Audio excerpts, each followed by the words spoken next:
बीच एक खबर यह है कि अमेरिका ने इजराइल से पल्ला झाड़ लिया है। जेडी वेंस का अलग अलग पत्रकारों को दिए गए इंटरव्यू के दौरान उन्होंने ये बातें कही हैं। अभी वो खबर भी मैं आपको विस्तार से बताने की कोशिश करूंगा। वहीं खबर ईरान से है डील को लेकर के। बागेर खालीबाफ और नए supreme leader Mustafa Ali Khamenei के एक लिखित संदेश से जुड़ा हुआ पूरा मामला है। मुस्तफा अली खामेनेई का लिखित संदेश इस डील को संदिग्ध तरीके से देखने के लिए मजबूर करता है। दावा किया जा रहा है कि सुप्रीम लीडर जो है इस डील के पक्ष में बहुत ज्यादा नहीं थे, लेकिन अधिकारियों और अन्य नेताओं के दबाव में उनके एक तरीके से आप कह लीजिए कि आश्वासन के बाद इस डील को मानने के लिए वो तैयार हुए और बाकायदा ये बातें उसमें बताई गई हैं, लिखी गई हैं। उस संदेश में बहुत सारी खबरें हैं, एक एक करके विस्तार से समझते हैं। सबसे पहले इन तस्वीरों को देखिए। मिंट प्रेस ने ये तस्वीरें शेयर की हैं। ये एक तस्वीर सबसे पहले आप देखिए। ये बताया जा रहा है कि हिजबुल्लाह ने जो अटैक किया उसमें कई मरकाबा टैंक और कई बख्तरबंद वाहन जो हैं उनको जला करके राख कर दिया है। ये उसकी तस्वीर है और ये वीडियो भी देख लीजिए। ये जबरदस्त जो ड्रोन अटैक और रॉकेट अटैक इजराइल हिजबुल्लाह की तरफ से इजरायली ठिकानों पर किए गए हैं। खास तौर पर कफर तबनीत और अली अल ताहिर की जो पहाड़ियां हैं, जो हिली एरिया है, वहां पर ये हमले लगातार चल रहे हैं। बताया जा रहा है कि जबरदस्त तरीके से इसमें इजराइल की कैजुअलिटीज हुई हैं।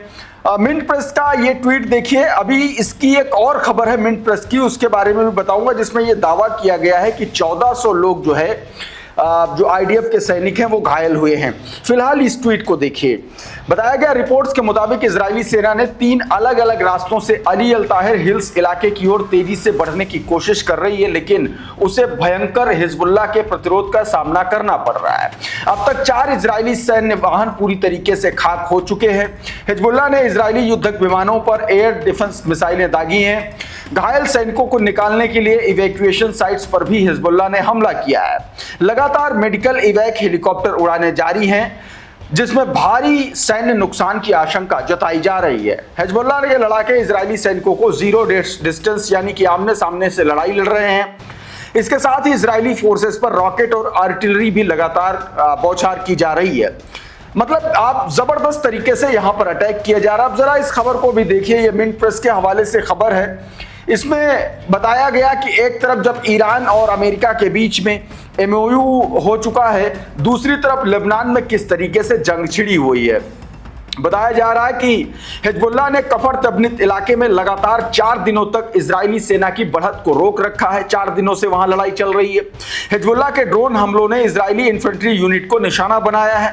रात के अंधेरे में कई मरकावा टैंक को तबाह कर दिए जाने के दावे सामने आए हैं। इजरायली सेना को कथित तौर पर धुएं की आड़ में हेलीकॉप्टर भेजकर अपने घायलों को और मारे गए सैनिकों को निकालना पड़ रहा है। कुछ दावों के अनुसार 1400 से ज्यादा इजरायली सैनिक अभी तक इस पूरे इंसिडेंट में कफर तबनीत और अली अल ताहिर की जो पहाड़ियां हैं इस वाले झड़प में घायल हो चुके हैं, हताहत हो चुके हैं और हमलावरों घायलों की संख्या जो है लगातार बढ़ रही है, हताहतों की संख्या लगातार बढ़ रही है। हालांकि इन आंकड़ों की अभी तक स्वतंत्र पुष्टि नहीं हुई है, लेकिन ये दावे जो किए जा रहे हैं, जिस तरीके से हमले हो रहे हैं, भयंकर लड़ाई छिड़ी हुई है, माना जा रहा है कि अब तक का ये सबसे बड़ा अटैक इजराइल के द्वारा बीते मार्च महीने से अब तक का और हिजबुल्लाह के द्वारा एक तरीके से किया गया सबसे बड़ा हमला माना जा रहा है। मतलब आप सीधे तौर पर समझ सकते हैं कि एक तरफ लेबनान में जंग छिड़ी हुई है, लगातार अटैक हो रहे हैं, दूसरी तरफ आज ही आप समझिए कि समझौता हो रहा है, स्विट्जरलैंड में तमाम सारे लोग पहुंच रहे हैं। एक और ये तस्वीर देखिए, जब एक हेलीकॉप्टर जो है घायलों को लेकर के जाता हुआ नजर आ रहा है रात के अंधेरे में, और अटैक उसी समय होता है। मतलब 3 मिलिट्री हेलीकॉप्टर्स जो है वो लगातार कैजुअलिटीज को हॉस्पिटल ले जाने की कोशिश कर रहे हैं। कफर तबनीत इलाके की ये तस्वीरें सुलेमान अहमद ने ये वीडियो शेयर किया है अपने ट्विटर हैंडल से, और जो ट्वीट किया है वो आपकी स्क्रीन पर है। इस वीडियो के बारे में बताया गया रिपोर्ट्स के मुताबिक यहमोर अल शकाफ इलाके में 3 इजरायली सैन्य हेलीकॉप्टर देखे गए जो कथित तौर पर घायल इजरायली सैनिकों को निकालने के मिशन में लगे थे। इजरायली सेना के 3 हेलीकॉप्टर हताहत सैनिकों की मदद और निकासी के लिए पहुंचे। हिजबुल्लाह ने कथित तौर पर इन पर बुरकान मिसाइल से हमला किया है। इसके साथ ही कफर तबनीत इलाके के आसपास 4 इजरायली सैन्य वाहनों को निशाना बनाए जाने की खबर है। बताया जा रहा है कि इन वाहनों पर कॉर्नेट एंटी टैंक मिसाइल दागी गई है। दक्षिणी लेबनान में लगातार हमले बढ़ने के संकेत मिल रहे हैं। जमीनी लड़ाई और ज्यादा तीव्र हो चुकी है। ये बात दोस्तों सुलेमान अहमद की तरफ से बताई गई है। इसके बाद दोस्तों हिजबुल्लाह लगातार रॉकेट से भी हमले कर रहा है। ये उसकी तस्वीरें हैं, आप कुछ तस्वीरें देख सकते हैं। मारिया नौफाल ने ये तस्वीरें शेयर की हैं, इसमें कुछ वीडियोस हैं, कुछ तस्वीरें हैं। ये देखिए लगातार जो साउथ लेबनान का जो ये दोनों इलाके हैं, अली अल ताहिर का इलाका और जो कफर तबनीत का जो इलाका है, ये दोनों जगहों पर जबरदस्त तरीके से हमले हो रहे हैं। और जो बात मारिया नौफाल ने कही है वो आपकी स्क्रीन पर देखिए क्या बताया गया। कहा गया कि Hezbollah and Israeli forces are reportedly clashing right now in the Ali Al Tahir in South Lebanon, with Hezbollah firing rocket at Israeli positions and IDF answering with the artillery and फ्लेयर्स। बताया गया कि जहां एक तरफ Hezbollah जो है अली अल ताहिर के पास में और कफर तबनीत के पास में रॉकेट से हमले कर रहा है, वहीं दूसरी तरफ आर्टिलरी से हमले जो है इजरायली सेना कर रही है। ये दोस्तों लगातार इस तरीके की खबरें वहां से निकल के सामने आ रही हैं। इस बीच एक और खबर दोस्तों आई, जब अलग अलग इलाकों में इजराइल ने लेबनान के अलग अलग इलाकों में उसने एयर स्ट्राइक की है और उस एयर स्ट्राइक में तमाम सारे लोग मारे गए हैं, बहुत सारे लोग घायल हुए हैं। ड्रॉप साइट की इस खबर को देखिए, इसमें जानकारी दी गई है कि दक्षिणी लेबनान में शुक्रवार सुबह यानी कि आज अर्ली मॉर्निंग जो है हवाई हमलों में कम से कम 10 लेबनानी नागरिकों की मौत हो गई है। प्रारंभिक रिपोर्ट्स के मुताबिक इजरायली एयर स्ट्राइक ने रिहायशी इलाकों को निशाना बनाया। हौरूफ इलाके में 3 लोगों की मौत हो गई है, जबकि 4 लोग अभी भी लापता बताए जा रहे हैं। वहीं कफाशिर में एक ही परिवार के 3 सदस्यों की मौत हो गई है। एक ही परिवार के 3 सदस्यों की मौत की खबर है।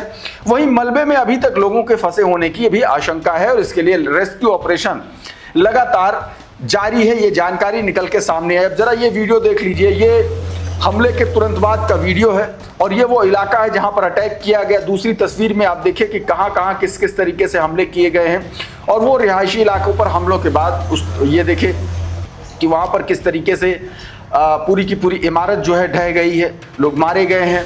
ये रियान रोजबियानी ने ये वीडियो अपने ट्विटर हैंडल से शेयर किया है। इन हमलों के जवाब में हिजबुल्लाह ने भी दोस्तों रॉकेट से हमला किया है। ये रॉकेट से हमले की तस्वीरें हैं। बैरी विद द एनएडी ने इन वीडियोस को शेयर किया है। आप देखिए, ये जब हिजबुल्लाह ने रॉकेट से हमले किए और उसके बाद जब इजराइल की तरफ से इंटरसेप्टर मिसाइलें दागी गई हैं, ये उसके विजुअल्स हैं।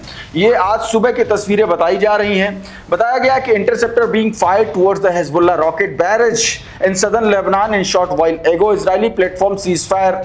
मतलब सीधे तौर पर ये बड़ा घटनाक्रम जो आप समझ सकते हैं कि हिजबुल्लाह के द्वारा जो रॉकेट दागे गए उनके जवाब में जो इजराइल ने अटैक किया है।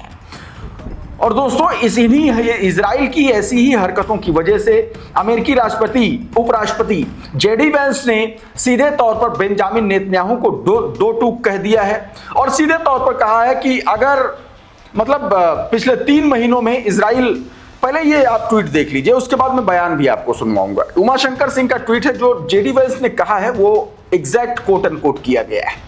कहा कि पिछले 3 महीनों में इजराइल की रक्षा करने वाले 2/3 डिफेंसिव हथियार अमेरिकी हाथों से बनाए गए हैं और अमेरिकी टैक्स के पैसे से खरीदे गए हैं। इजराइल के लिए समस्या डोनाल्ड जे ट्रंप नहीं है और इजराइल में जो कोई भी सोचता है कि उसकी सबसे बड़ी समस्या यूनाइटेड स्टेट्स के प्रेसिडेंट हैं, उन्हें जागने और देश की स्थिति की सच्चाई को समझने की जरूरत है। मतलब सीधे तौर पर यह बताया जा रहा है, यह संदेश दिया जा रहा है, यह दबाव बनाया जा रहा है कि अगर नहीं मानोगे तो हथियार, पैसा और सपोर्ट हर तरीके के जो रास्ते हैं वो बंद कर दिए जाएंगे अमेरिका की तरफ से। कहा जेडी वेंस ने, छोटा सा हिस्सा भी सुन लीजिए आप। Is that you've seen people within Bibi's cabinet who have come out and attacked the deal and in some ways very personally. तो सीधे तौर पर जेडी वेंस कह रहे हैं कि अगर मैं इजरायली कैबिनेट में मंत्री होता तो मैं इकलौते बचे हुए ताकतवर सहयोगी पर हमला नहीं करता। मतलब एक तरीके से बेवकूफ़ी वाली बात, मतलब बेवकूफ़ी, बेंजामिन नेतन्याहू किस तरीके से बेवकूफ़ी कर रहा है उसकी बात कहता हुआ नजर आ रहा है। एक और इंटरव्यू में जेडी वैंस ने सीधे तौर पर कहा कि कई बार मतलब इजराइल के जो रिश्ते हैं अमेरिका के साथ वो खटाई में पड़ते हुए नजर आ रहे हैं। मैं भी वो हिस्सा भी आपको सुनवाऊंगा, लेकिन उससे पहले मधुरेंद्र का ये ट्वीट देखिए। इसमें बताया गया कि अमेरिकी राष्ट्रपति उपराष्ट्रपति जेडी वैंस ने इजरायली अमेरिका संबंधों पर बेहद महत्वपूर्ण टिप्पणी की है। जेडी वैंस ने कहा कि कई बार लोग इस रिश्ते को गलत तरीके से पेश करते हैं और कहते हैं कि इजराइल और अमेरिका हमेशा हर मुद्दे पर एकमत होते हैं। ये सच नहीं है। अमेरिका और इजराइल दो अलग अलग देश हैं, दोनों की राष्ट्रीय आवश्यकताएं अलग हैं, दोनों की भौगोलिक और रणनीतिक परिस्थितियां अलग हैं। मतलब सीधे तौर पर जेडी वैंस जो कह रहा है कि अपना पीछा छुड़ाने की कोशिश इजराइल से करता हुआ नजर आ रहा है। अच्छा, एक और बड़ी इंपॉर्टेंट खबर है। लेबनान में इजराइल की हमलों को तैयारियों को लेकर के मिंट प्रेस का ये ट्वीट देखिए।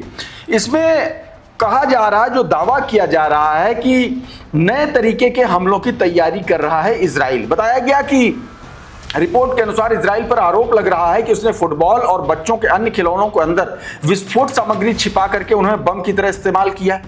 ये अपने आप में दोस्तों बहुत सनसनीखेज आरोप है। कई इलाकों में फुटबॉल और दूसरे खिलौने संदिग्ध हालत में पाए गए जिनमें कथित तौर पर क्लस्टर म्यूनिशन आधारित विस्फोटक लगाए गए थे। आशंका है कि अगर बच्चे इन्हें सामान्य खिलौना समझकर उठाते तो भयानक विस्फोट हो सकता था। मतलब ये मिंट प्रेस का कहना है, ये दावा किया जा रहा है, अभी इसकी कहीं से कोई पुष्टि नहीं है। अच्छा, जिस तरीके से कफर तबनीत और अली अल ताहिर इलाके में हमले चल रहे हैं, हिजबुल्लाह ने एक वीडियो शेयर किया है और ये वीडियो इजराइल के खस्ता हालात होने के तौर पर दिखाने की कोशिश की गई और उसको बाकायदा, ये देखिए जरा वीडियो, किस तरीके से इजरायली सैनिकों को उसने अब तक मारा है, किस तरीके से उसका इतिहास रहा है। ये वीडियो बाकायदा शेयर किया है उसने, हिजबुल्लाह ने। अच्छा, एक और बड़ी खबर है। हमला इतना ताकतवर हुआ है हिजबुल्लाह की तरफ से कि तमाम सारे रिपोर्ट्स में, ट्वीट्स में यह दावा किया जा रहा है कि कई तो इजरायली सैनिकों के परखच्चे उड़े हैं। मतलब आप कह लीजिए कि उनको हाथ पैर भी उड़ गए हैं धमाकों में। इस तरीके के भी कुछ खबरें आई हैं निकल के सामने। हालांकि उस खबर को मैंने अभी लिया नहीं क्योंकि वो पुष्टि हुई नहीं उस खबर की। खैर, ईरान के सुप्रीम लीडर मुस्तफा खामेनेई का एक संदेश आया निकल कर सामने और उसको ड्रॉप साइट ने अंग्रेजी में ट्रांसलेट किया है। आपकी स्क्रीन पर जरा देखिए उसमें क्या उन्होंने कहा है। इस डील पर एक तरीके से संदेह की स्थिति पैदा करता है ये लेटर। बताया गया कि मुस्तफा अली खामेनेई ने गुरुवार को बड़ा बयान देते हुए कहा कि यूनाइटेड स्टेट्स और ईरान और यूएस के बीच एमओयू समझौता पूरी तरीके से वो सहमत नहीं थे और शुरुआत में इसके खिलाफ थे। खामेनेई ने कहा कि उन्होंने समझौते को तभी मंजूरी दी जब मसूद पाजेक्शन और सुप्रीम सिक्योरिटी काउंसिल के अन्य सदस्यों ने भरोसा दिलाया कि ईरानी जनता और रेजिस्टेंस फ्रंट के अधिकारों की रक्षा की जाएगी। खामेनेई ने कहा कि डोनाल्ड ट्रंप ने इस समझौते को कराने के लिए हर तरफ दबाव और हथकंडे अपनाए, इसे अमेरिका की बेचैनी बताया उन्होंने। फिर उन्होंने आगे कहा कि ईरानी अधिकारियों ने उन्हें आश्वासन दिया कि अगर यूनाइटेड स्टेट्स समझौते की शर्तों को बढ़ाने या बदलने की कोशिश करेगा तो ईरान उसे बंधा नहीं रहेगा। खामेनेई ने साफ कहा कि भविष्य में आमने सामने बातचीत होने का मतलब ये नहीं है कि ईरान अमेरिकी मांगों के आगे झुक जाएगा। उन्होंने स्वीकार किया कि शुरुआत में उनकी राय अलग थी, लेकिन राष्ट्रपति की गारंटी मिलने के बाद ही उन्होंने इसको मंजूरी दी है। मतलब सीधे तौर पर अगर ये डील हुई है तो मसूद पाजेक्शन का इस डील में बड़ा हाथ है। इस बीच बाघेर घालीबाफ का भी इसको लेकर के एक बयान आया, क्योंकि उसी संदेश के बाद ये बयान माना जा रहा है। आपकी स्क्रीन पर देखिए, बाघेर घालीबाफ ने कहा है कि ईरान की सरकार और संस्थाएं सुप्रीम लीडर के आदेश पर समझौते की सभी शर्तों और क्लॉज को लागू कराने के लिए पूरी तरीके से तैयार है। हम सुप्रीम लीडर के आदेश पर काम कर रहे हैं और हमारी जिम्मेदारी है कि समझौते की हर शर्त को पूरा कराया जाए। उन्होंने चेतावनी दी कि अगर दूसरी तरफ यानी कि यूनाइटेड स्टेट्स की ओर से बदनीयती, समझौते का उल्लंघन या जरूरत से ज्यादा दबाव बनाने की कोशिश हुई तो ईरान करारा जवाब देगा। घालीबाफ ने कहा कि अगर दुश्मन ने समझौता तोड़ा या अपनी सीमाएं पार की तो हम उसे कुचल देने वाला जवाब देने में कोई हिचकिचाहट नहीं रखेंगे। कुल मिलाकर के दोस्तों, डील आज फाइनल होने वाली है, लेकिन उससे पहले तनाव चरम पर है। इस वीडियो में बहरहाल इतना ही। बहुत बहुत शुक्रिया, बहुत बहुत धन्यवाद। आप जुड़े रहिए आपके अपने channel the conflict lens TCL के साथ। नमस्कार।